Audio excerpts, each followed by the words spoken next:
ٹھیک ہے. مطلب کیا یہ قیامت کے بارے میں آپ سے سوال کرتے ہیں, کیا یہ قیامت کے بارے میں مذاق اڑاتے ہیں آپ کا.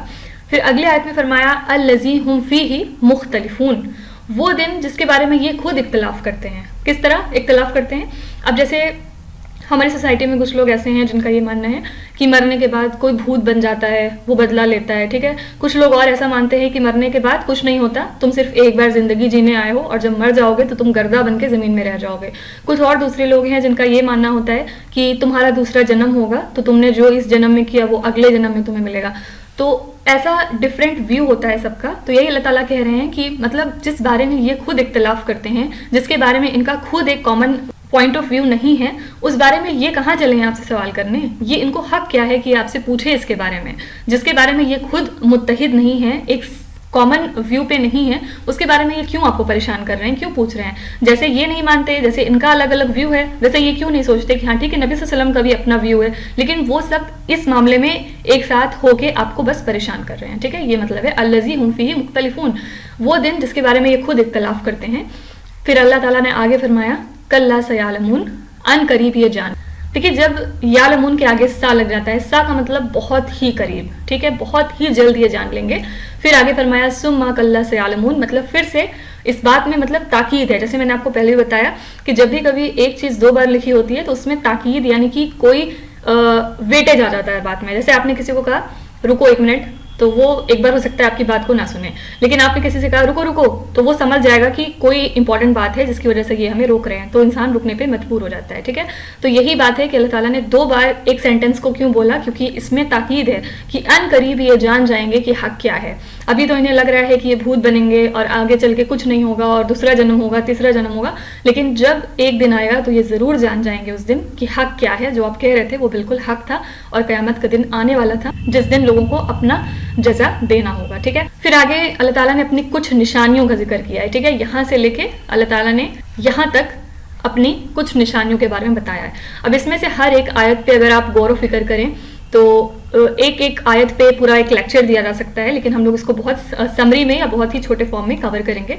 سب سے پہلے اللہ تعالیٰ نے اپنی پہلی نشانی بتائی کہ الم نجعل الارض مہادا, کیا میں نے نہیں بچھا دیا تمہارے لیے زمین کو بچھونے کی طرح. مطلب ایک طرح سے اللہ تعالیٰ یہ آیتیں کیوں لاتے ہیں بیچ میں, جس سے کہ انسان غور و فکر پہ مجبور ہو جائے کہ جو رب اتنا کچھ کر سکتا ہے, تمہیں اتنا کچھ دے سکتا ہے, تمہیں اتنا کچھ آلریڈی دیا ہوا ہے, کیا وہ اس چیز پہ قادر نہیں کہ تم کو دوبارہ تمہاری ہڈیوں کو جوڑ کے اور تمہیں جو ہے ایک دن پھر سے کھڑا کرے. جو رب تمہیں پہلی بار زندہ کر سکتا ہے, کیا وہ اس پہ قدرت نہیں رکھتا کہ وہ تمہیں دوبارہ بھی زندہ کر لے. تو اللہ تعالیٰ بیسیکلی غور و فکر کی دعوت دیتے ہیں. ٹھیک ہے, کہ جو انسان غور و فکر کرے گا وہ حق تک پہنچ جائے گا. تو اللہ تعالیٰ نے پہلی آیت میں زمین کو اگزامپل بنایا کہ الم نجعل الارض مہادا, کیا میں نے زمین کو بچھونے کی طرح نہیں بچھا دیا جس پر تم چلتے ہو, جس میں سے تمہیں تیل بھی مل رہا ہے, جس میں سے تمہیں منرل بھی مل رہا ہے, جس میں سے تمہارے لیے ڈھیروں ڈھیر کھانے پینے کا سامان اگتا ہے, اور تم کول بھی نکال رہے ہو, ڈائمنڈ بھی نکال رہے ہو, گولڈ بھی نکال رہے ہو, کیا نہیں نکال رہے ہو تم اس کے اندر سے. زمین ہے صرف بستر کی طرح بچھی ہوئی, لیکن اس پہ آپ چل بھی رہے ہیں, اس پہ آپ سو بھی رہے ہیں, اس میں سے آپ کھانے پینے کی چیزیں بھی نکال رہے ہیں, اس میں سے آپ یوز کرنے والی چیزیں بھی نکال رہے ہیں. تو یہ ایک اللہ تعالیٰ کی ظاہر سی بات ہے, بہت ہی امپورٹنٹ کریشن ہے. ٹھیک ہے, تو اللہ تعالیٰ ہمارا دھیان زمین کی طرف ڈال رہے ہیں کہ کیا نہیں میں نے زمین کو تمہارے لیے بچھونے کی طرح بچھا دیا. والجبال اوتادا, جبل کا مطلب ہوتا ہے پہاڑ, مطلب ہم نے کیا پہاڑوں کو کیلوں کی طرح نہیں ٹھوک دیا. مطلب آپ کسی بھی چیز کو اگر اسٹینڈ کراتے ہیں, فار ایگزامپل آپ نے گھر بنایا تو جو آپ پلرس لگاتے ہیں ان کو بھی سپورٹ کی ضرورت ہوتی ہے, کہ آپ انہیں زمین میں فکس کرتے ہیں, پھر بیچ بیچ میں ان کو سپورٹ دیتے ہیں اور پھر ان کو کھڑا کرتے ہیں, رائٹ. لیکن اگر آپ پہاڑوں کے اسٹرکچر کو دیکھیں گے تو وہ بس زمین میں ایسے کھڑے ہیں, انہیں کسی سپورٹ کی ضرورت نہیں, اور کتنا بھی آندھی طوفان آ جائے وہ اپنی جگہ سے ہلنے والے نہیں ہیں. ٹھیک ہے, تو یہاں پہ اللہ تعالیٰ اس چیز کے اوپر غور و فکر کروانے کی دعوت دے رہے ہیں کہ تم غور تو کرو, دیکھو تو صحیح کہ پہاڑ کو کیسے ہم نے کیلوں کی طرح زمین میں ٹھوک دیا ہے. پھر آگے فرمایا وَخَلَقْنَاكُمْ أَزْوَاجًا, اور تمہیں پیدا کیا ہے جوڑوں میں. جیسا کہ ہم جانتے ہیں سب سے پہلے مٹی سے آدم علیہ السلام کو بنایا, اس کے بعد ان کی بیوی حوا رضی اللہ عنہا کو ان کی پسلی کی ہڈی سے نکال کے بنایا تھا. ٹھیک ہے, تو اسی طرح اللہ تعالیٰ نے ہمیں بتایا ہے کہ ہر انسان کا جوڑا جو ہے وہ آج سے ملین سال پہلے آلریڈی کریٹ کیا جا چکا ہے. تو یہی چیز اللہ تعالیٰ بتا رہے ہیں کہ ہم نے تم کو جوڑا جوڑا پیدا کیا, ٹھیک ہے, تاکہ تم دوسرے یا اپنے اسپاؤس سے سکون حاصل کر سکو. پھر نیکسٹ آیت میں اللہ تعالیٰ نے اپنی کون سی نشانی بتائی, وَجَعَلْنَا نَوْمَكُمْ سُبَاتًا, اور ہم نے بنایا نیند کو تمہارے لیے آرام کا ذریعہ. ٹھیک ہے, مطلب کیا ہے کہ جو نیند ہے اس کو موت کی چھوٹی بہن بھی کہی جاتی ہے کئی بار، کہ جب آپ سوتے ہیں تو آپ پوری دنیا سے کٹ آف ہو جاتے ہیں اور آپ کی باڈی ہر چیز سے ریکور کر رہی ہوتی ہے آپ کتنا بھی تھکے ہوں گے، لیکن اگر آپ 5-6 گھنٹے کی نیند لیتے ہیں تو آپ جب اٹھتے ہیں تو پھر سے ریکور اور فریش فیل کرتے ہیں. تو یہ بھی اللہ تعالیٰ کی ایک بہت بڑی نعمت ہے. ورنہ ان سے پوچھیے جن کو نیند نہیں آتی یا جو نیند سے پریشان ہیں کہ وہ کتنی بڑی نعمت سے اللہ تعالیٰ کے محروم ہو چکے ہیں. ٹھیک ہے، تو یہ بھی ایک نعمت ہے اللہ تعالیٰ کی کہ ہم رات میں پراپرلی سو سکتے ہیں اور اپنے آپ کو ریکور کر سکتے ہیں. پھر اگلی آیت میں اللہ تعالیٰ نے فرمایا وَجَعَلْنَا اللَّيْلَ لِبَاسًا، اور ہم نے رات کو بنا دیا ایک پردہ، یعنی کہ ایک لباس بنا دیا ہے. مطلب رات ہوئی نہیں کہ ہر چرند پرند جا کے سو جاتا ہے اور ایک سناٹا چھا جاتا ہے. اللہ تعالیٰ نے باہر لائٹس آف کر دی، یعنی کہ سورج ڈوب جاتا ہے. اور آپ امیجن کریے اگر کبھی سورج ڈوبتا ہی نہیں اور آپ کو ایسے دن میں سونا پڑتا، دن کی طرح رات ہوتی، تو وہ کتنا ٹف ہوتا لوگوں کے لیے سونا، کیونکہ آپ ایک لائٹ بھی برداشت نہیں ہوتی سوتے ٹائم. تو اگر ہر طرف اجالا ہی ہوتا تو پھر انسان کیسے سو پاتا. تو اللہ تعالیٰ نے آلریڈی بتا دیا کہ ہم نے رات کو پردہ بنا دیا. رات ہوئی نہیں کہ ہم نے سب کو سلا دیا اور سورج کو ڈبا دیا تاکہ تم چین سے سو سکو. ٹھیک ہے، پھر اگلی آیت میں فرمایا وَجَعَلْنَا النَّهَارَ مَعَاشًا، اور ہم نے بنایا دن کو معاش کا ذریعہ، یعنی تمہاری کمائی کا وقت. مطلب دن میں تم جو ہے نکلتے ہو اپنے لیے کچھ کمانے کے پرپس سے، اور اللہ تعالیٰ رزاق ہے، اللہ تعالیٰ تمہیں دیتا ہے. وہ الگ بات ہے کہ ہم نے اس کانسیپٹ کو بدل دیا ہے. اب ہم رات میں جاگنے والے ہو گئے ہیں شیطانوں کی طرح اور دن میں سونے والے ہو گئے ہیں. لیکن جو صحیح طریقہ ہے وہ یہی ہے کہ عشاء کے ٹائم سونا چاہیے اور فجر میں اٹھنا چاہیے، کیونکہ نبی صلی اللہ علیہ وسلم نے کہا تھا کہ فجر سے لے کے ظہر کے بیچ میں جو ٹائم ہوتا ہے اس میں بہت برکت ہوتی ہے، اور اس دوران جو بھی کام کیے جاتے ہیں اس میں آپ برکت محسوس کر سکتے ہیں. پھر اگلی آیت میں فرمایا وَبَنَيْنَا فَوْقَكُمْ سَبْعًا شِدَادًا، اور ہم نے تمہارے اوپر بنا دیے 7 مضبوط. اب یہاں پہ علماء کے کئی سارے رائے ہیں کہ وہ 7 مضبوط چیزیں کیا ہیں. جیسے کہ ہم جانتے ہیں کہ 7 آسمان بھی ہیں، اس کے علاوہ 7 انوائرمنٹل لیئرز ہوتی ہیں.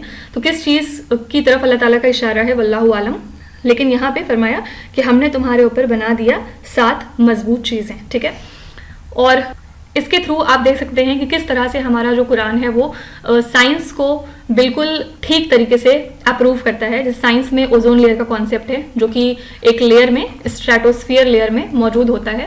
تو اگر اوزون نہ ہو تو یہ دنیا سروائیو بھی نہیں کر سکتی ہے. تو اللہ تعالیٰ نے آلریڈی فرما دیا کہ ہم نے تمہارے اوپر 7 مضبوط چیزیں ڈالی ہیں تاکہ تم سروائیو کر سکو. اور اب اتنے دن کے بعد پتہ چلا کہ یہ اوزون لیئر ہے جو کہ ہمیں سروائیو کراتی ہے. ٹھیک ہے، تو آلریڈی قرآن شریف میں ایسے بہت سارے معجزے ہیں جو آپ کو ملتے رہیں گے، اور آپ دیکھیں گے کہ جو چیزیں اب سائنس ہمیں بتاتا ہے وہ بہت پہلے نبی صلی اللہ علیہ وسلم نے آلریڈی بتا دیا اللہ تعالیٰ کے حکم سے. پھر اگلی آیت میں فرمایا وَجَعَلْنَا سِرَاجًا وَهَاجًا، اور ہم نے بنایا چراغ چمکتا ہوا. یہاں پہ کس چیز کی طرف مراد ہے؟ سورج کی طرف، کہ ہم نے سورج کو چمکنے والا بنا دیا ہے. اور جیسے ہی صبح ہوتی ہے سورج چمک اٹھتا ہے، ہر چیز نور نور ہو اٹھتی ہے. آپ ایک گھر میں کتنی بھی لائٹ لگا لیں، لیکن جو دن کا ماحول رہتا ہے، جس طرح دن میں ہمیں روشنی ملتی ہے، وہ جو روشنی ہے وہ انسان کبھی کریٹ نہیں کر سکتا، ظاہر سی بات ہے. اور وہ سورج سب کے لیے برابر روشنی بھی دیتا ہے. تو ہر صبح سورج جو ہے وہ اللہ تعالیٰ سے پرمیشن لیتا ہے کہ یا اللہ آج میں نکلوں کہ نہیں نکلوں. تو اللہ تعالیٰ اس کو پرمیشن دیتے ہیں کہ ہاں آج تم نکل جاؤ. تو وہ پھر جو ہے رائز ہوتا ہے. اور ایک دن ایسا آئے گا جب وہ پوچھے گا اللہ تعالیٰ سے کہ آج نکلوں کہ نہیں نکلوں، تو اللہ تعالیٰ اس کو فرمائیں گے نہیں آج تم مت نکل. اور پھر وہ ڈوب جائے گا اور پھر وہ مغرب کی طرف سے نکلے گا. تو وہی دن ہمارا قیامت کا دن ہوگا. ٹھیک ہے، اور پھر آگے فرمایا وَأَنزَلْنَا مِنَ الْمُعْصِرَاتِ مَاءً ثَجَّاجًا، اور ہم نے اتاری پانی بھری بدلیوں میں سے بارش موسلا دھار. اب یہاں پہ جو ہمارا واٹر سائیکل ہے اس کی بات اللہ تعالیٰ کر رہے ہیں کہ کس طرح سے پانی کو ہم پہلے ایواپریٹ کراتے ہیں اور بدلی بناتے ہیں، بادل بناتے ہیں، اور اس کے بعد ایسی جگہوں پہ وہ جا کے برستے ہیں جہاں پہ پانی کی شارٹیج ہوتی ہے. ٹھیک ہے، تو یہ واٹر سائیکل بھی ہمیں بہت بعد میں پتہ چلا. اللہ تعالیٰ نے آلریڈی فرما دیا کہ ہم نے نازل کی بدلیاں، بادل، جس سے کہ پھر موسلا دھار بارش ہوتی ہے. پھر آگے فرمایا لِنُخْرِجَ بِهِ حَبًّا وَنَبَاتًا، اور نکالا ہم نے اس سے، کیا نکالا؟ دانا اور سبزی. ٹھیک ہے، یعنی کہ جب بارش برستی ہے تبھی پیڑوں کو پانی ملتا ہے اور پھر وہ سبزی یا جو بھی چیزیں کھانے پینے کی ہیں وہ اگاتے ہیں. ٹھیک ہے، اور لاسٹ میں فرمایا وَجَنَّاتٍ الْفَافًا، اور جنت کا مطلب ہوتا ہے باغ. ٹھیک ہے، یہاں پہ ایور گرین فارسٹ کی بات ہو رہی ہے کہ ہم نے باغات بنائے جو کہ بہت زیادہ ہرے بھرے ہیں. تو اب یہاں پہ اتنی نشانیاں اللہ تعالیٰ نے اپنی گنائی ہیں. اب میں نے جیسا کہ پہلے آپ کو بتایا کہ اگر ہمارے پاس ٹائم کی شارٹیج نہ ہوتی تو ہر آیت کے بدلے ہر آیت پہ آپ ایک لیکچر دے سکتے ہیں اور سمجھ سکتے ہیں کہ ہر آیت کتنی زیادہ غور و فکر کرنے والی ہے. انسان اگر ان ساری نعمتوں کے بارے میں سوچے اللہ تعالیٰ کے، تو پھر وہی بات ہے کہ فَبِأَيِّ آلَاءِ رَبِّكُمَا تُكَذِّبَانِ، تم اپنے رب کی کون کون سی نعمتوں کو جھٹلاؤ گے. اب اتنی چیزیں اللہ تعالیٰ نے بتانے کے بعد اب اللہ تعالیٰ جو ہے چلیں گے قیامت کے دن کی طرف. اس کی طرف ہمارا دھیان جو ہے وہ ڈالیں گے کہ ان یوم الفصلی کانا میقاتا، کہ بے شک جو فیصلے کا دن ہے وہ ایک مقرر وقت ہے. جب صحیح ٹائم آئے گا تو پھر اسی دن سورج مغرب سے نکل جائے گا اور ہر چیز فنا ہو جائے گی، ریزہ ریزہ ہو جائے گی. ٹھیک ہے، تو بے شک فیصلے کا دن مقرر ہے. کیونکہ شروع میں یہ لوگ آپ سے پوچھتے تھے کہ نبی صلی اللہ علیہ وسلم جیسا کہ آپ بتا رہے ہیں کہ قیامت آئے گی تو کب آئے گی، آپ کو تو پتہ ہی ہوگا، آپ کو تو سب کچھ معلوم ہے، تو آپ بتائیے پھر. لیکن یہ بات تو کسی نبی کو بھی نہیں معلوم نا، کسی رسول کو نہیں معلوم، صرف اللہ تعالیٰ کو پتہ ہے کہ وہ مقرر وقت کب ہے اور کب جو ہے وہ قیامت آ جائے گی. پھر آگے فرمایا یوما، اس دن ینفخ فی الصور فتاتون افواجا، اس دن جب سور پھونکا جائے گا تو تم چلے آؤ گے میرے پاس گروہ در گروہ. ٹھیک ہے، یہاں پہ کہنے کا مطلب کیا ہے؟ دیکھیے 2 بار جو ہے سور پھونکا جائے گا، اور کون پھونکے گا اس کو؟ اسرافیل علیہ السلام. اسرافیل علیہ السلام ایکچولی میں دیکھا جائے تو وہ جو سور ہوتی ہے ان کی، وہ اس کو ابھی سے کیا مطلب شروع سے جب سے دنیا شروع ہوئی ہے وہ اس کو لے کے بیٹھے ہوئے ہیں، اور ان کا جو ہاتھ ہے وہ سور کے اوپر ہے، اور ان کی نظریں اللہ تعالیٰ کی طرف ہیں کہ حکم جیسے ہی ہوگا اللہ تعالیٰ کا، مجھے 1 سیکنڈ بھی دیر نہیں کرنا اور اس کو پھونک دینا ہے. تو وہ تب سے لے کے قیامت کے دن تک اسی پوزیشن میں رہیں گے، اور سور کو لیے ہوئے ان کے ہونٹ بالکل ریڈی ہیں، اور جیسے ہی اللہ تعالیٰ کا ایک اشارہ ہوگا وہ سور کو پھونک دیں گے. اور پہلی بار جب سور پھونکا جائے گا تو ہر انسان فنا ہو جائے گا، اور جب دوسری بار تھوڑی دیر کے بعد جب پھر سے سور پھونکا جائے گا، اسرافیل علیہ السلام سور پھونکیں گے، تو پھر ہر چیز جو ہے وہ اٹھ کھڑی ہوگی اپنا حساب کتاب دینے کے لیے. تو یہاں پہ دوسرے والے سور کی بات ہو رہی ہے کہ جب دوسری بار سور پھونکا جائے گا تو فتاتون افواجا، تم چلے آؤ گے گروہ در گروہ. اب یہاں پہ گروہ در گروہ کی بات کیوں ہو رہی ہے؟ دیکھیے دنیا میں آپ نے جو بھی عمل کیے، اگر آپ برے لوگوں کی کمپنی میں ہمیشہ رہے تو آپ انہی لوگوں کے ساتھ اٹھائے جائیں گے. فار ایگزامپل کوئی اگر شراب پیتا ہے، جوا کھیلتا ہے، تو اس کا جو گروہ ہوگا وہ ایک ساتھ پھر جائے گا. ٹھیک ہے، اسی طرح اگر کوئی نیک انسان ہے، اس کو پسند ہے نیک لوگوں کی محفل میں بیٹھنا، نیک لوگوں سے ملنا جلنا، جو اللہ والے ہیں ان کے ساتھ ملتا جلتا ہے، ان کی عزت کرتا ہے، تو پھر وہ انہی لوگوں کے ساتھ اٹھایا جائے گا. تو دنیا میں نو میٹر کہ آپ سے کوئی کتنا دور ہے، لیکن اگر آپ کے دل میں محبت ہے کہ ہاں یہ اللہ کا بندہ ہے اور اللہ کے اتنا قریب ہے تو مجھے بھی یہ پسند ہے، تو آپ قیامت والے دن اسی انسان کے ساتھ پھر اٹھائے جائیں گے. ٹھیک ہے، تو اگر آپ کے نیک اعمال اچھے رہے، اگر آپ نے زندگی میں اچھے کام کیے، تو پھر آپ نیک لوگوں کے ساتھ اٹھائے جائیں گے، ان کے گروہ میں شامل ہوں گے. اور اگر آپ نے بد والے کام زیادہ کیے ہیں تو پھر اس کے لیے ڈرنے کی ضرورت ہے، کیونکہ پھر آپ کو جو ہے وہ دوسرے والے گروہ میں سے جانا پڑے گا. ٹھیک ہے، تو یہاں اللہ تعالیٰ نے فرمایا کہ اس دن ینفخ فی الصور، جب سور کو پھونکا جائے گا، فتاتون افواجا، تو تم چلے آؤ گے گروہ در گروہ. پھر آگے فرمایا وفتحت السماء فکانت ابوابا، مطلب اس دن آسمان کو کھول دیا جائے گا اور وہ ہو جائے گا دروازے. یہاں پہ کہنے کا کیا مطلب ہے؟ جیسے کہ ہم جانتے ہیں کہ 7 آسمان ہیں، اور یہ بات ہمیں کہاں سے پتہ چلتی ہے؟ جب نبی صلی اللہ علیہ وسلم معراج کے موقع پہ اوپر گئے تھے تو وہاں سے ہمیں پتہ چلا تھا کہ وہ الگ الگ آسمانوں پہ الگ الگ نبیوں سے انہوں نے ملاقات کری تھی. اس سے ہمیں پتہ چلتا ہے کہ 7 آسمان واقعی ہیں. اس کے علاوہ قرآن شریف میں بھی الگ الگ جگہ اللہ تعالیٰ نے فرمایا ہے کہ انہوں نے 7 آسمان بنائے ہیں. اور آج تو آپ کو لگتا ہے کہ ایک پلین چیز ہے آسمان والی، لیکن اس دن جو ہے اس کے اندر دروازے ہوں گے اور ان کو کھول دیا جائے گا. ٹھیک ہے، پھر وسویرت الجبال فکانت سرابا. اب یہ بہت ہی ڈرانے والی آیت ہے کہ اس دن پہاڑ جو ہیں وہ چلائے جائیں گے، فکانت سرابا، تو وہ ہو جائیں گے ریزہ ریزہ. اچھا، اب یہاں پہ آپ ایک چیز غور کریے کہ یہاں سے لے کے یہاں تک جو آپ نے آیتیں پڑھی، اس میں آپ نے دیکھا کہ ایک جو ہے ڈسکرپشن ہے چیزوں کا، لیکن اس کے بعد جو آیتیں ہیں آپ اس میں دیکھیں گے کہ وہ ساری چیزیں کانٹراڈکٹری ہیں، مطلب اس کے اپوزٹ ہیں. مطلب قیامت والے دن جو چیزیں ہو رہی ہوں گی وہ نارمل جو چیزوں کا فنکشن ہے اس سے بالکل الگ ہو کے ہو رہی ہوں گی. جیسے یہاں فرمایا تھا کہ وَبَنَيْنَا فَوْقَهُمْ سَبْعًا شِدَادًا، کہ تمہارے اوپر 7 مضبوط آسمان بنائے گئے ہیں. اور یہاں پہ اللہ تعالیٰ نے کیا فرمایا کہ جب قیامت کا دن آئے گا تو اس دن وَفُتِحَتِ السَّمَاءُ فَكَانَتْ أَبْوَابًا، تو آسمان کھل جائے گا. مطلب آج تو تمہارے پر مضبوط آسمان ہے، لیکن اس دن پھر آسمان کھلے گا اور اس کے دروازے ہوں گے. ٹھیک ہے، اسی طرح سے یہاں پہ کیا فرمایا تھا؟ وَالْجِبَالَ أَوْتَادًا، کہ ہم نے پہاڑ کو کیلوں کی طرح آج ٹھوک کے رکھا ہے، ان کی مجال نہیں ہے کہ وہ اپنی جگہ سے ہل جائیں بنا اللہ تعالیٰ کی اجازت کے. لیکن اس دن کیا ہوگا؟ وَسُوِّرَتِ الْجِبَالُ، پہاڑ جو ہیں چلنے لگیں گے، فکانت سرابا، اور وہ ہو جائیں گے ریزہ ریزہ. آپ اس دن کا منظر ایک بار امیجن کرنے کی کوشش کریے کہ اس دن پہاڑوں کا یہ حال ہوگا. اور جیسا کہ ہم جانتے ہیں کہ جب میدان حشر کریٹ ہونے لگے گا تو اسی دنیا میں ہوگا، اور ساری کی ساری جو چیزیں ہیں، گھر، بلڈنگز، بلاکس، ماؤنٹینز، بریجز، جو کچھ بھی ہے سب کچھ فنا ہو جائے گا. صرف یہ ایک فلیٹ زمین رہ جائے گی جہاں پہ لوگوں کو اکٹھا کیا جائے گا. تو یہی ریزن ہے کہ پہاڑ کو اس دن چلائے جائیں گے اور وہ گر کر ریزہ ریزہ چکنا چور ہو جائیں گے. ٹھیک ہے، پھر آگے فرمایا ان جہنم کانت مرصادا، بے شک جہنم جو ہے وہ گھات لگائے ہوئے ہے، للطاغین مآبا، اور وہ سرکشوں کا ٹھکانہ ہے. دیکھیے جہنم بھی ایک مخلوق ہے اللہ رب العزت کی. اور جہنم کا جو دروگا ہے اس کا نام یاد رکھیے گا, اس کا نام ہے مالک. ٹھیک ہے. اور جہنم کیونکہ اللہ تعالیٰ کی ایک مخلوق ہے تو اسے بہت غصہ ہے ان لوگوں کے اوپر جنہوں نے اللہ تعالیٰ کی نافرمانی کی ہے اس دنیا میں رہتے ہوئے.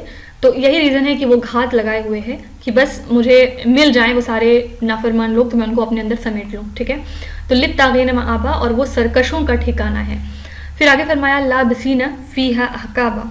یہاں پہ کیا کہہ رہے ہیں کہ وہ اس میں رہیں گے احقابا, مدتوں تک. ٹھیک ہے. بہت سالوں سالوں تک وہ اس میں پڑے رہیں گے.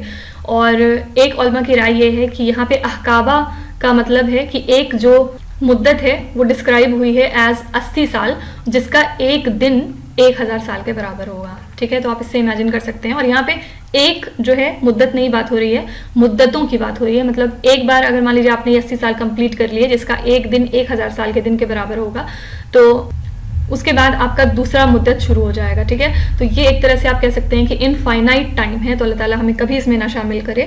اس کے بعد آگے فرمایا لا یذوقون فیہا بردم ولا شرابا. نہیں وہ چکھیں گے وہاں پہ کوئی بھی ٹھنڈک یا پھر پینے کی چیز. شرابہ کا مطلب پینے کی چیز اور بردن مطلب کوئی بھی ٹھنڈی چیز. سپوز آپ کو بہت گرمی لگتی ہے دنیا میں, تو آپ کیا کرتے ہیں, پہلے گئے آپ گھر آئے, پہلے آپ کمفرٹیبل ہوئے, اے سی چلایا, پنکھا چلایا آپ نے, اس کے بعد پھر جا کے فریج سے پانی لیا, ٹھنڈا پی لیا, تو آپ کو کمفرٹ محسوس ہونے لگتا ہے اور گرمی کی شدت کم ہونے لگتی ہے. لیکن یہاں فرمایا کہ وہاں پہ جو جہنمی ہوں گے ان کو کبھی بھی کوئی بھی ٹھنڈی چیز نہیں ملے گی چکھنے کے لیے, اور نہ انہیں کچھ بھی پینے کے لیے ملے گا. ٹھیک ہے. پھر آگے فرمایا اللہ حمیم و غساقا. مطلب صرف انہیں کیا ملے گا, اللہ کا مطلب میں نے آپ کو پہلے بتایا کہ صرف ایکسیپٹ کیا ملے گا, حمیمن اور غساق. حمیم کا مطلب کیا ہوتا ہے, حمیم کا مطلب آپ ایسے سمجھ سکتے ہیں کہ بوائلڈ واٹر, مطلب ایک دم کھولتا ہوا پانی. ٹھیک ہے. اور غساق کا مطلب ہوتا ہے کہ جیسے کسی کو زخم لگ جاتا ہے اور اس میں سے جو وہ مواد اور چیزیں بہتی ہیں, بہتا ہوا پیپ, وہ ملے گا. تو کوئی بھی آپ کو وہاں ٹھنڈی چیز یا پھر کوئی بھی آرام والی چیز نہیں ملے گی, سوائے کیا ملے گا آپ کو کہ کھولتا ہوا پانی جو آپ کو پینا پڑے گا, جس سے کہ جو آس پاس آپ کی آگ لگی ہوئی ہے آلریڈی وہ اور زیادہ بڑھ جائے گی, شدت بڑھ جائے گی گرمی کی, اور وغصہ کا اور بہتی ہوئی پیپ آپ کو ملے گی. اور حیرت کی بات یہ ہے کہ ایک جگہ سے ہمیں یہ بھی پتہ چلتا ہے کہ لوگ اس کو بھی پئیں گے اس دن. مطلب اس دن ایسی لوگوں کی حالت رہے گی جہنم کے اندر کہ وہ مطلب اس قدر پیاس سے تڑپ رہے ہوں گے کہ انہیں یہ بھی گوارا ہوگا کہ ٹھیک ہے یہی دے دو, ہم یہی پی لیں گے. اور لوگ جو ہے کھولتا ہوا پانی پئیں گے اور بہتی ہوئی پیپ یا پھر جو گندگی ہوتی ہے اس کو بھی پی لیں گے, صرف اس امید میں کہ شاید یہ ہمارے جو تڑپ ہے اس کو کم کر سکے. لیکن ظاہر سی بات ہے کھولتا ہوا پانی پی کے کوئی بھی کبھی سکون میں نہیں آ سکتا ہے. تو اللہ تعالیٰ ہم پر رحم کرے اور کبھی ہمیں ان لوگوں میں شامل نہ کرے. پھر آگے فرمایا جزاء وفاقا, یہ ان کا بدلہ ہے پورا پورا. کیوں بدلہ ہے, کیونکہ وہ اس دن کو نہیں مانتے تھے اور ان کا کہنا تھا نبی صلی اللہ علیہ وسلم جھوٹ بولتے ہیں, اور ان کے کچھ اور ہی من گڑنت کہانیاں تھیں کہ وہ جو ہے نہیں اٹھائے جائیں گے دوبارہ اور وہ بھوت بن جائیں گے اور ایسی چیزیں. تو یہ ان کی جزا ہے آج جو ان کو مل رہی ہے, جو انہوں نے دنیا میں کیا اس کا بدلہ آج انہیں دیا جا رہا ہے. پھر آگے فرمایا انہم کانوا لا یرجون حسابا, کیونکہ وہ بے شک نہیں امید رکھتے تھے حساب کی توقع. مطلب ان کو کوئی امید نہیں تھی کہ ان کا کبھی کوئی حساب ہوگا یا وہ دوبارہ کھڑے کیے جائیں گے. ان کا اس چیز پہ کوئی ایمان نہیں تھا. اور یہی ریزن ہے کہ جب آپ اس قرآن کو کھولتے ہیں تو جو پہلا ورق ہے سورہ البقرہ کا, اس میں آپ کیا پڑھتے ہیں کہ متقین کون ہیں جن کو کی کامیابی ملے گی, وہ لوگ ہوتے ہیں جو آخرت پر یقین رکھتے ہیں. ٹھیک ہے. تو آخرت پہ یقین ہونا بہت ضروری ہے کیونکہ اسی سے آپ کے پھر دنیا کے سارے اعمال درست ہو جائیں گے. تو یہ وہ لوگ ہیں جو نہیں امید رکھتے تھے کہ ان کا کبھی کوئی حساب ہوگا, اور یہی لوگ ہیں جن کو یہ جزا دی جا رہی ہے کہ وہ ہمیشہ ہمیشہ آپ جہنم میں پڑے ہوں گے. اور کیا اور ریزن بتایا, وَكَذَّبُوا بِآيَاتِنَا كِذَّابًا, اور انہوں نے ہماری آیتوں کو جھٹلایا. اب یہاں پہ بہت ساری چیزیں ہیں, جیسے کہ کچھ لوگ وہ ہوتے تھے جو نبی صلی اللہ علیہ وسلم کو پاگل مجنون یہ سب کہتے تھے. اس کے علاوہ وہ سارے لوگ بھی اس آیتوں کو اللہ تعالیٰ کی جھٹلاتے ہیں جو لوگ یقین نہیں کرتے کہ یہ سب چیزیں اللہ تعالیٰ نے بتائیں. اب جیسے یہاں پہ جو اللہ تعالیٰ نے فرمایا اتنا چیزیں کہ یہ سب میری آیتیں ہیں, نشانیاں ہیں میری, اگر تم غور و فکر کرو, کوئی انسان اگر ان کو نہیں مانے گا تو ظاہر سی بات ہے وہ بھی اللہ تعالیٰ کی آیتوں کو جھٹلا رہا ہے. ٹھیک ہے. پھر آگے فرمایا وَكُلَّ شَيْءٍ أَحْصَيْنَاهُ كِتَابًا. اس کا مطلب کیا ہے کہ ہر چیز, کلّا کا مطلب ہوتا ہے, کلّ شیء کا مطلب ہر ایک چیز, احصیناہ ہم نے گن کر کتابہ اپنے پاس لکھ لی تھی. ٹھیک ہے, مطلب اس کا کیا ہے کہ جو بھی آپ دنیا میں کرتے رہے, ایک چھوٹے سے چھوٹا برا عمل اور چھوٹے سے چھوٹا اچھا کام, وہ سب اللہ تعالیٰ نے نوٹ کیا ہوا ہے, کیونکہ کندھے پہ جو فرشتے بیٹھتے ہیں کرامن کاتبین, وہ ہر پل آپ کے اعمال کو نوٹ کر رہے ہیں. تو یہاں پہ یہی چیز اللہ تعالیٰ کہہ رہے ہیں کہ میں تمہیں کس طرح بدلا دوں گا اس چیزوں کو گن کے جو تم لے کر آئے, اور وہ جو گنا گیا وہ کس نے گنا, میرے فرشتوں نے گنا ہے, اور ہر چیز تمہارا آج نوٹڈ ہے. اس دن ایک جگہ سے اور ہمیں پتہ چلتا ہے کہ انسان کہے گا کہ یہ کیسی کتاب ہے جس نے کچھ نہ چھوڑا اور میرا ہر چھوٹے سے چھوٹا اعمال آج اس میں درج ہے. تو اس کو حیرت ہوگی کہ یہ کیسی کتاب اللہ تعالیٰ نے کریٹ کر دی ہے. تو اسی چیز کو اللہ تعالیٰ کہہ رہے ہیں کہ وَكُلَّ شَيْءٍ, ہر چیز ہم ان کی نوٹ کر رہے تھے ایک کتاب میں. پھر آگے فرمایا فَذُوقُوا فَلَن نَزِيدَكُمْ إِلَّا عَذَابًا, بس چکھو آج اس عذاب کا مزہ جو ہرگز تم سے کم نہ کیا جائے گا. ایک جگہ سے ہمیں اور پتہ چلتا ہے کہ جب جہنمی ایک دم تپ رہے ہوں گے تو اس ٹائم پہ وہ جو دروگا ہے جہنم کا مالک, اس سے کہیں گے کہ تھوڑا سا تو ٹیمپریچر کم کر دو, ہمیں بہت گرمی لگ رہی ہے, ہم بالکل راکھ ہو چکے ہیں جل کے, تھوڑا تو کم کر دو. تو وہ جائے گا اور جو ٹیمپریچر ہوگا اس کو اور بڑھا دے گا. تو یہی چیز اللہ تعالیٰ فرما رہے ہیں کہ آج تم چکھو عذاب کا مزہ جو تم پر سے بالکل بھی کم نہیں کیا جائے گا. اور آج اگر تمہارے لیے کوئی چیز بڑھائی جائے گی, جیسے کہ وہ چاہیں گے کہ ان کو کمفرٹ ملے, ان کو تھوڑا سا آرام ملے, تو یہ سب چیزیں تو بالکل تمہارے پر نہیں بڑھائی جائیں گی. صرف تمہارے اوپر کیا بڑھ سکتا ہے, عذاب جتنا آج ہے کل اس سے بھی بدترین عذاب تم کو دیا جائے گا. ٹھیک ہے, تو یہاں پہ جو یہاں تک پورا بیان ہے کہ جہنمیوں کے بارے میں ہے. اور قرآن کا ایک انداز ہوتا ہے, جب بھی کبھی آپ کو خوف لگنے لگے گا کسی ڈرنے والی آیت کو پڑھ کے, تو اگلی ہی آیت میں اللہ تعالیٰ آپ کو ہمت دلاتے ہیں. تو اس کے بعد اب جو چیزیں ہیں وہ متقین کے بارے میں ہیں کہ جو لوگ نیک اعمال کر کے جا رہے ہیں اب ان کا کیا ہوگا. یہاں تک تو ہم نے یہ پڑھا کہ جو لوگ ہمیشہ اللہ تعالیٰ کی نشانیوں کو جھٹلاتے رہے ان کا کیا حشر ہوگا. لیکن اب اس کے آگے ہم پڑھیں گے کہ جو لوگ اللہ تعالیٰ کو مانتے ہیں اور اس کی آیتوں پر یقین کرتے ہیں ان کا کیا حشر ہوگا. تو اگلی آیت میں فرمایا اللہ تعالیٰ نے اِنَّ لِلْمُتَّقِينَ مَفَازًا, بے شک متقین کے لیے کامیابی ہے. متقی کون لوگ ہیں؟ الَّذِينَ يُؤْمِنُونَ بِالْغَيْبِ وَيُقِيمُونَ الصَّلَاةَ وَمِمَّا رَزَقْنَاهُمْ يُنْفِقُونَ, وہ لوگ جو غیب پر ایمان لاتے ہیں اور نماز کو قائم کرتے ہیں اور ہمارے دیے ہوئے رزق میں سے خرچ کرتے ہیں. ٹھیک ہے, تو جو لوگ متقین ہیں یعنی جو پرہیزگار ہیں, جو دنیا میں اللہ تعالیٰ کی آیتوں کو مانتے تھے, ان کے لیے آج کامیابی ہے. پھر آگے فرمایا حدائق وانابا. حدائق مطلب باغ ہوتا ہے اور اناب ایک انگور ہوتا ہے. ٹھیک ہے, تو آج ان کے لیے باغات ہیں انگور کے. انگور ایک لگزریس پھل بھی ہوتا ہے, اسی وجہ سے انگور کا ذکر ہوا ہے یہاں پہ. اور بھی بہت سارے پھل ہیں جو قرآن شریف میں الگ الگ جگہ آتے ہیں, جیسے کہ انار کا ذکر آتا ہے کئی بار, اور بھی الگ الگ پھل ہیں جو ہم ٹائم ٹو ٹائم پڑھیں گے. پھر آگے فرمایا وکواعب اترابا, اور وہاں پر ان کے لیے نوجوان ہم عمر کے جوڑے ہوں گے. مطلب جیسے یہاں پہ اگر میاں بیوی ہیں اور کسی کا میاں بہت خراب ہے تو وہ تو جہنم میں چلا جائے گا, لیکن بیوی وہاں اکیلے نہیں رہے گی, اللہ تعالیٰ اس کو وہاں پہ ایک جوڑا عطا کریں گے. ٹھیک ہے, یہ کہنے کا مطلب ہے. اور ہم عمر سے کیا مطلب ہے کہ وہاں پہ وہ ان کے عمر کے ہوں گے جس سے کہ وہ ان کو سمجھ سکیں اور ان کے بیچ میں جو کمپیٹیبلٹی ہے وہ اور مضبوط رہے. پھر آگے فرمایا وکاسن دہاکا, اور پیالے ہوں گے چھلکتے ہوئے. مطلب وہاں پہ جنت کی شراب پلائی جائے گی جو بالکل بھی ٹاکسک نہیں ہوگی اور لوگوں کو انٹاکسیکیٹ نہیں کرے گی. پھر فرمایا لا یسمعون فیہا لغوا ولا کذابا, وہاں پہ نہیں سنیں گے وہ کوئی بھی بیہودہ بات یا پھر جھوٹ. یہاں پہ یہ کیوں کہا, کیونکہ جو لوگ دنیا میں ایمان لے آتے ہیں ان کو بہت ساری باتیں سننی پڑتی ہیں, کافرین سے تو اسپیشلی. اور جو حالات تھے نبی صلی اللہ علیہ وسلم کے ٹائم, اس ٹائم پہ تو جو بھی ایمان لاتا تھا اس کی بہت ہی بری حالت ہو جاتی تھی. لوگ اس کو صرف منہ سے نہیں سناتے تھے بلکہ ان کو کیسا ریت پہ گھسیٹ کے مارا جاتا تھا, صرف اس لیے کہ ایک بار مکر جاؤ اور لا الہ الا اللہ کہنا چھوڑ دو. لیکن ایسا ایمان تھا ہمارے صحابہ لوگ کا کہ ان لوگوں نے کبھی بھی ان کی یہ بات نہیں مانی. آلدو اسلام میں یہ گنجائش ہے کہ اگر آپ کی جان پہ بن آئے تو پھر آپ لا الہ الا اللہ مطلب منہ سے کہہ سکتے ہیں کہ ٹھیک ہے میں اس سے پھر گیا. لیکن ان کا ایمان ایسا تھا کہ نہیں, ہم منہ سے بھی نہیں پھریں گے, دل سے بھی نہیں پھریں گے, اور ہم اسی پہ قائم رہیں گے, تم جو کر سکتے ہو کر لو.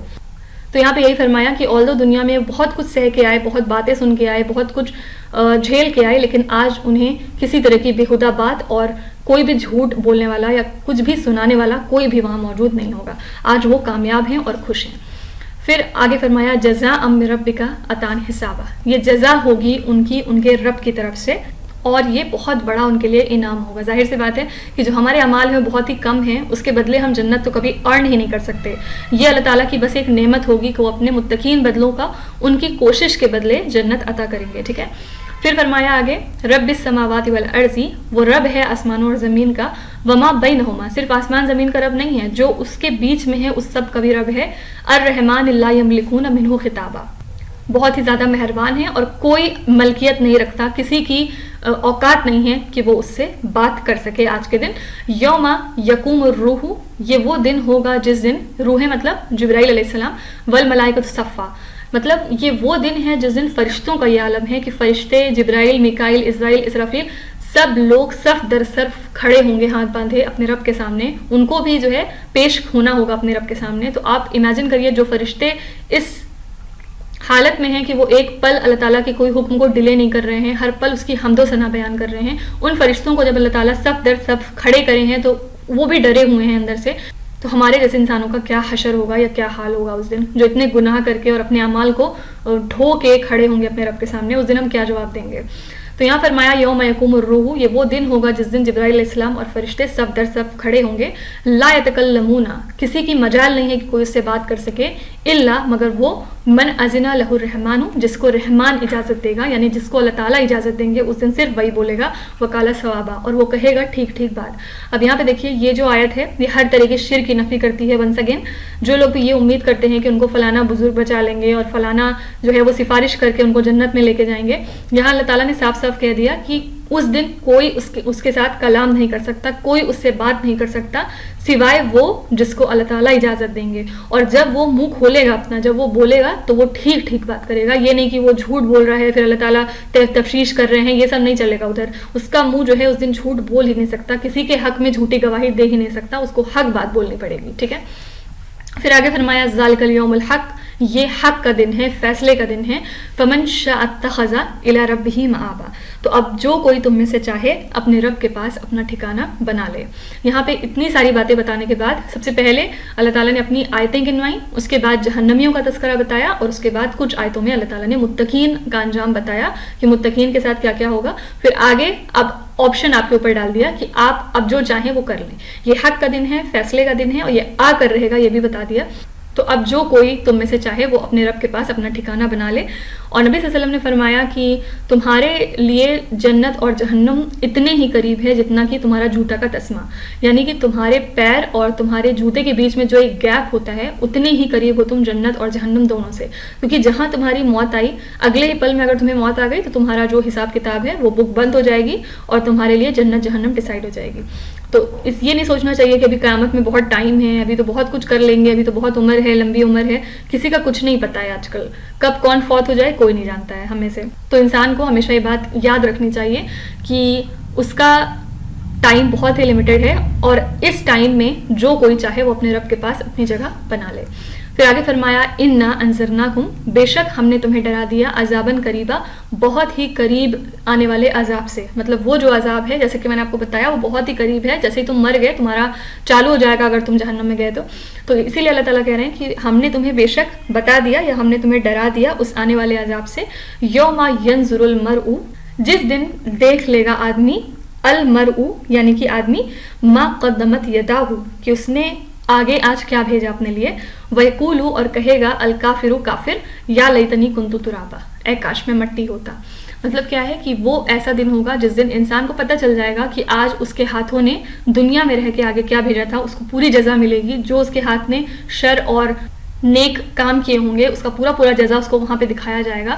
اور کافر کیا کہے گا، یا لیتنی، اے کاش کنت ترابا، میں مٹی ہوتا۔ مطلب یہاں پہ کافر ایسے کیوں کہے گا، مطلب وہ ایک طرح سے بہت ہی ریگریٹ میں چلا جائے گا کہ کیوں میں نے نہیں مانی یہ سب باتیں، کہ یہ سب باتیں حق ہے، کیوں میں پوری زندگی جھٹلاتا رہا۔ اور ایک جگہ اور آتا ہے قرآن شریف میں کہ اگر کوئی بھی کافر احد پہاڑ کے بدلے بھی اس دن سونا دے گا اپنی جان کو چھڑانے کے بدلے میں فدیہ کے طور پہ، تو بھی ہرگز اس سے قبول نہیں کیا جائے گا۔ بہت ساری چیزیں آتی ہیں، اور جیسے اسی جو ہے پارے میں آگے ہم پڑھیں گے کہ ایک جگہ اور آتا ہے کہ انسان اس دن چاہے گا کہ اس کی جان کو چھوڑ کے اللہ تعالیٰ اس کی بیوی کو لے لیں، بھائی کو، بیٹے کو، کسی کو لے لے، بس اس کی جان بخش دے، تو ایسا بھی نہیں ہوگا۔ آپ نے جو اپنے لیے آگے بھیجا ہے اس کی سزا اور جزا دونوں آپ کے لیے ہوگی۔ اگر آپ کو جنت ملی ہے وہاں پہ تو پہلی بات تو کوئی یہ چاہے گا ہی نہیں کہ جنت اس سے لے کے کسی اور کو دی جائے، لیکن ان کیس پھر بھی اگر کوئی چاہے گا کہ میرے جو جنت میرے حصے میں آئی ہے اس کو میرے بیٹے کو دے دی جائے، تو یہ سب بالکل پاسبل نہیں ہے۔ جو آپ کی جزا اور سزا ہے اس کے حقدار صرف آپ ہوں گے۔ تو آئی ہوپ کہ یہ جو تفسیر ہم نے کری اس سورہ کی وہ آپ کو تھوڑی بہت ضرور سمجھ میں آئی ہوگی انشاءاللہ، اور اللہ تعالیٰ ان سورہ کی ہیلپ سے ہمارے ایمان کو بڑھائے اور ہمیں نیک اعمال زیادہ سے زیادہ کرنے کی توفیق عطا فرمائے. آپ مجھے کامنٹس میں ضرور بتائیے گا کہ آپ کو یہ تفسیر کس حد تک صحیح لگی. اگر آپ کو یہ ایمان بوسٹنگ لگے گا تو میں ڈیفینیٹلی اس کو کنٹینیو کروں گی, اور بھی جو سورہ ہیں اس بارے میں ان کو ہم کور کرنے کی پوری کوشش کریں گے. تو اللہ تعالیٰ ہمیں پڑھنے کہنے اور سننے سے زیادہ عمل کی توفیق عطا فرمائے.